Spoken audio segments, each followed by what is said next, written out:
Swala la ndoa, maombi na sadaka ni jambo muhimu sana kwa kila mtu ambaye anataka kuwa na ndoa bora. Anahitaji kumwomba Mungu na kutoa sadaka. Mimi niliwaona rafiki zangu, kama na mimi ningekuwa na mtazamo kama wa kwao, nisingesumbuka. Maana hapa katikati unapigwa kibuti, unaachwa ujui, yani hivyo. Kwa hiyo baadaye nikaja nikagundua ya kwamba ni ile sadaka. Ndio baadaye Mungu akasema na mimi kwenye moyo wangu ni ile sadaka. Kwa hiyo nilipoanza kutoa sadaka, nikaanza kutoa sadaka, ndio sasa na mimi nikapata mpenyo. Kwa hiyo kama ni binti, kama ni kijana ambaye bado hajaingia kwenye ndoa na ana huo wito, maombi na sadaka sisahau. Unaweza kufanya vitu vingine vyote, lakini maombi na sadaka ni eneo nyeti kwa maisha yangu ambayo nimeyaishi. Naweza nikasema kwa namna hiyo. Kwa hiyo wakati ule sasa nilikuwa ni mtu ambaye nina mtazamo hasi kuhusu masuala ya ndoa, labda kwa sababu ya malezi au makuzi au mazingira ambayo nimekulia, au labda na kabila, labda sometimes sijua. Kwa hiyo au na mizimu ya huko kwetu kwa hiyo lakini baadaye nikaanza kutafuta ushauri kutoka kwa watu. Maombi pia. Maombi, mimi nimesafiri mpaka nchi kwenda kuombewa kwa ajili ya issue ya ndoa. Huwezi amini. Huwezi amini. Sasa kuna wakati ukiwa hapa na wewe ni mtumishi wa Mungu, nawaza nikienda kwa mwalimu fulani akaniombea, labda atajua hivi wewe apostle naye ana. Lakini kuna mahali kabisa unajiona wewe kibinadamu ni kama hauvuki. Unahitaji maombi fulani ya ziada. Kwa hiyo baadaye mtazamo ukabadilika, nikawa na mtazamo positive kuhusu masuala ya ndoa. Na nilivyoingia, na kwa neema ya Mungu nilivyoingia kwenye ndoa, basi nikakutana na mambo mazuri kule kwenye ndoa. Hebu tuambie vizuri hapa, nini kilibadilisha mtazamo wako kutoka ule mtazamo hasi kuhusu ndoa ukaja katika mtazamo chanya, lakini pia ulikuwa ni wakati gani?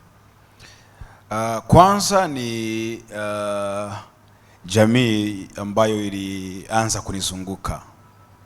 Nilianza kuzungukwa na watu wa aina fulani kwenye maisha yangu.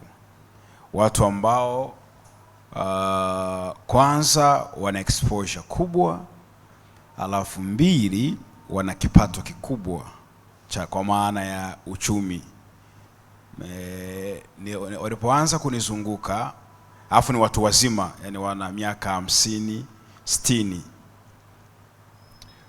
Ndio rafiki zangu wengi wa umri huo. Walipoanza kunizunguka wale watu, nilipokuwa naenda nyumbani kwao, unaona jinsi wanavyoishi, yeye na mke wake, anazungumza kitaka kuongea kitu, mama fulani mke wangu, yani kuna namna fulani, yani eti hawezi kuzungumza, hawezi kutoa maamuzi mpaka amuulize mke wake, au hawezi, kama kuna issue lazima sasa niko vipi. Yani rafiki yangu mmoja tulikuwa tuna mpango wa kutengeneza ibada. Nafikiri atakuwa anajifahamu, mtumishi wa Mungu.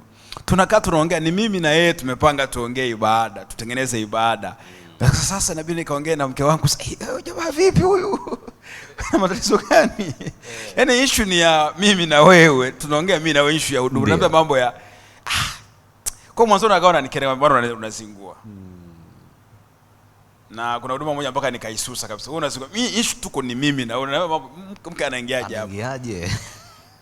Kwa hiyo sasa watu walionizunguka nikaanza kupata picha nyingine ya maisha. Kumbe watu wanaishi hivi, kumbe watu wanapendana na wako vizuri tu. Kumbe pesa sio kitu kuliko maisha haya ya haya maisha haya mengine haya. Okay. Kwa hiyo ikanisaidia kwa hiyo, lakini pia nikakutana pia na ndoa ambazo zina changamoto.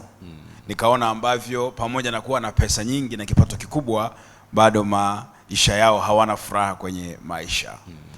Kwa hiyo hiyo pia ikanisaidia. Kwa hiyo naweza kusema jambo la kwanza ilikuwa ni jamii iliyoanza kunizunguka.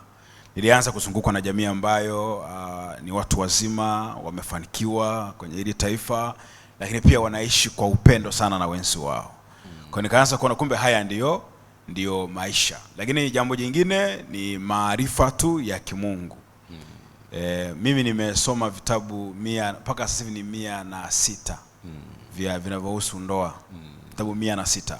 Kwa ni maarifa tu ya kimungu na mafundisho pia ya kimungu. Lakini jambo jingine sasa ni maombi na sadaka. Naweza nikasema ndio mambo ambayo yalisaidia kunibadilisha kwenye mtazamo niliokuwa nao hasi na kuwa na mtazamo chanya.